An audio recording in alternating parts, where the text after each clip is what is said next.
We just watched Robert Altman's 1971, I believe, Western, sort of postmodern Western, McCabe and Mrs. Miller. Based on a book? Called McCabe. Yes. Yes. So, brief outline of the plot. There's not much of it, to be fair. No. McCabe goes to the Presbyterian church town. He quickly purchases a whorehouse and it becomes incredibly successful with the help of Julie Christie's Mrs. Miller. Who is like a bordello owner. Yes, she's like a bordello owner and whore herself, which is important obviously in the film because of their relationship. So she helps him to have like the biggest whorehouse in the town, and he slowly accumulates the entire town. He owns the bar, and it's implied that he's a man of incredible importance in the town. Then the corporations try and purchase him up. He refuses their offer and dies horribly as he must. I wonder what Altman's saying in this film. I also wonder what Altman's saying. I think he's trying to say he hates liberals and the lefties. I think so. Liberal lefties who have dreams. Who have dreams, yes. Yeah. Yes. So like all Altman films, or the character study ones anyway, like The Long Goodbye, it's about a loser. Yes. McCabe can't even count. No, he can't, no. Yeah. He's a loser who doesn't want to ultimately sell out his values. Yes. But ultimately he's squashed. He's squashed by the corporation. Yes. Yes. He's an idiot who can't see that accepting their offer is the only way to live. Yeah. Yeah. So he pays. Well, that's it's ambiguous though, isn't it? Because does he actually just want more money, or does he actually have ideals? Exactly. See, that's the question, isn't it? Yes, he's a conflicted character. Yeah. Do you believe he is Pudgy McCabe? Pudgy McCabe, no. It's all an act. Yeah. Stories to make him sound more of a legend. Yes. To get respect. Yes. To control the town. Yes, because within the film, everyone thinks at first he's Pudgy McCabe, legendary gunfighter. Yeah. And then as it goes on, he proves to become more and more sort of pathetic and needy, and then one of the killers, who I originally thought was Tim Curry, and he's like the fact he looks nothing like him, and at this point in time Tim Curry would have been sort of Rocky Horror Picture Show age. Oh, it's before Rocky Horror. Yeah. Yeah. Pre-Rocky Horror, he probably would have been about like 19 years old or something. Yes, he wouldn't have been a large, gregarious man. Yeah. No. Large, grizzled and old looking. Yes, he would not have been that, he would have been. So one of the killers says he's not Pudgy McCabe, he's never killed anyone. No, guy's never killed a man in his life. Yes. Yeah. What did you think of McCabe and Mrs. Miller, which is considered to be like a iconic, like Hollywood new wave kind of film? Oh, I loved it. It was a great film. I loved it. It's the most Altman film. Yes. You've really got to adjust to the overlapping dialogue. It's something that is used, I think, maybe less in Nashville and Long Goodbye. Yeah. It's used a bit in Nashville, but maybe not to the same effect as Mrs. Miller. Yeah. It's like you've really got to strain to hear the conversations, particularly in busy scenes, but that kind of makes sense because that's what it would be like in real life. You'd have to strain. There's not perfect Academy soundtracks in real life, so I guess that was just trying to add a depth, like a bit of realism to it. Yes, and philosophically, Altman seems to be the kind of person who believes everyone's story is just as worth telling as McCabe's. Yeah. Yes, I was worried at first you may not be enjoying the film because I know we weren't talking at all through it. But, no, you just kind of go. It's the kind of film you get lost in, isn't it? Lost in, you kind of just get Yes. sucked into the world. Yes. It also Altman thought at the time he'd gone too far, so I think he reined himself in. Yeah. Because he did. I think he just put mics on everyone. Well, is it so? In terms of his filmography, where does it stand? Is it after MASH? It's after MASH. Isn't it? It's after MASH, and he made another film which no one really likes called Brewster. It's called Brewster McSomething. Okay. No, it's Brewster Cloud, I think, something. After MASH, he followed it up with a really strange western. Okay. That was like a flop, and this was his sort of attempt again to make. Basically, he had to work with Warren Beatty because he was a massive star, Warren Beatty, at the time. Yeah. Warren Beatty was the kind of actor who, if he was in anything, it would be a hit. Fresh off Bonnie and Clyde. Yes, Bonnie and Clyde, he was massive. And they, this sort of fits in. It's in his golden run between MASH and Nashville, where everything he touched was sort of acclaimed, apart from Bluster McCloud, which Yeah. is weird. So yeah, that's sort of where it fits in. Early Altman. Early Altman. Yes. It's not. It's a lot of the same. I think.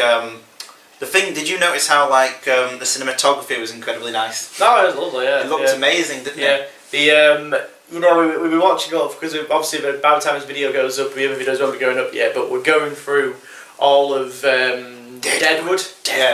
One of the best TV shows of all time. Yeah. And the creators said they were heavily inspired by McCabe and Mrs. Miller. Well, David Milch said the show is like a conversation with McCabe and Mrs. Miller. Oh yeah. Yes. And so like it's a town, a community growing up from nothing. Yes. And the kind of the big characters involved in putting the town together. Yeah. And that's kind of what McCabe and Mrs. Miller's all about. Yes.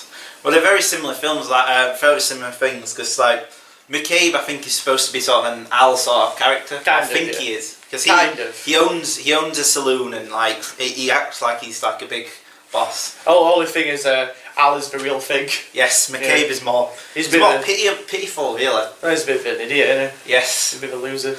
He's a bit of a loser. He constantly talks like. He just talks shit. He talks shit, yeah. Yeah, basically. Well, his stories make no sense. Like the one about if a frog had wings, it would so much. It's like they're meaningless garbage. Yeah. And I suppose that because like at the beginning everyone laughs at his terrible jokes and things, but when the killers come in, no one cares about McCabe anymore. No, because thinking, oh shit, some crap might kick off. Yes. And poor Keith Carradine. That scene is horrible to watch. Yeah. So there's a scene late in the film where Keith Carradine, who just went in to visit the whorehouse. And it was at the time when McCabe thought, these guys were coming to kill him. Yes. Because he refused the offer, so he assumed it was Ryder coming to town was one of them. Yes. But he was just like a young guy looking for the best whorehouse. Yes, so he goes to the whorehouse, then he tries to leave, and he encounters one of the killers, who, in a horrible scene to watch, gets him to try and show his gun just so there's an excuse to kill him. Mm.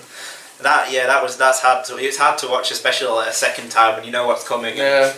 But yeah, that's because it's like one of the innocent in the town, and just dies horribly for no reason. No reason. Yeah, that's like a turning point in the film. Yeah. The costumes were absolutely stunning, and the sets and costumes are amazing. Yes. I'm assuming probably up to this point it was probably the most realistic looking western.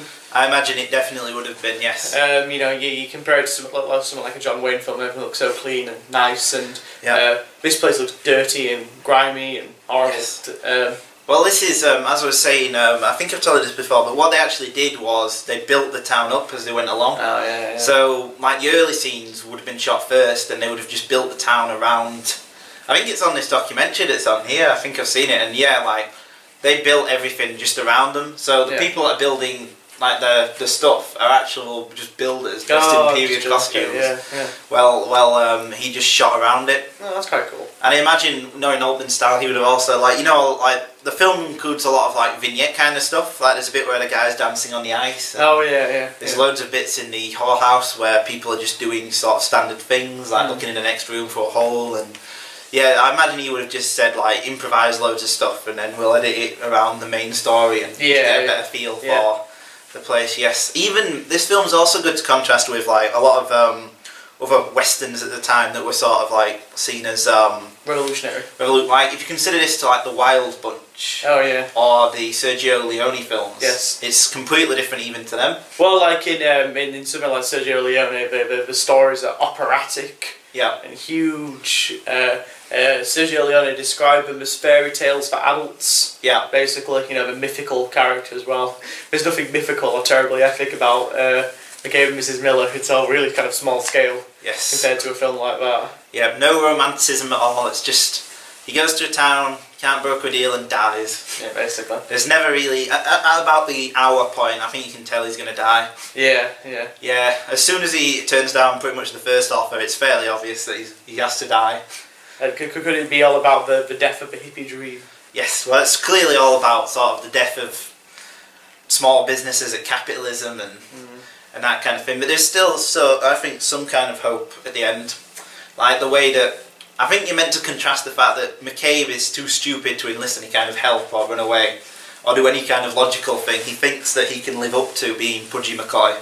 and take them in a gunfight, despite the fact it's implied he's never even shot before. Yeah. Yeah. I mean, like the best bits are like, well, some of the like most fully realised detailed bits are like where he shoots his gun and can't do it, so he puts it on a chair. Oh to try and do yeah, it. that's a good little detail. Yeah, Yeah, loads of nice little details. He can't even like hold a gun straight. Yeah. And the fact that he's like he can't go after him with help or anything. He has to be like a man, sort of thing. But you know, like, and so basically that is intercrossed with the scene at the end where a church burns down. Oh yeah, yeah. And because those people manage to come together and as a community come Save the church. Save the church.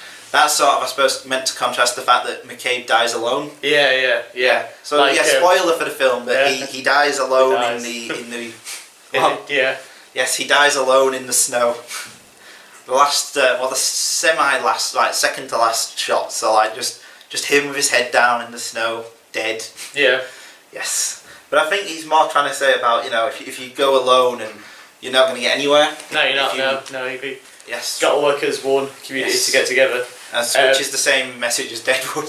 I mean, Julie Christie's really interesting in the film. She is. She's like a no nonsense bordel owner. Yes. Straight to the point. And then at the end of the film, she's just an opium fiend. She is an opium fiend. She just can't deal with these emotions, so she just Yes, retreats into a prism of opium. An opium haze. Yes. An opium induced haze, and she's in a bit of a daze. Yes, what was I going to say?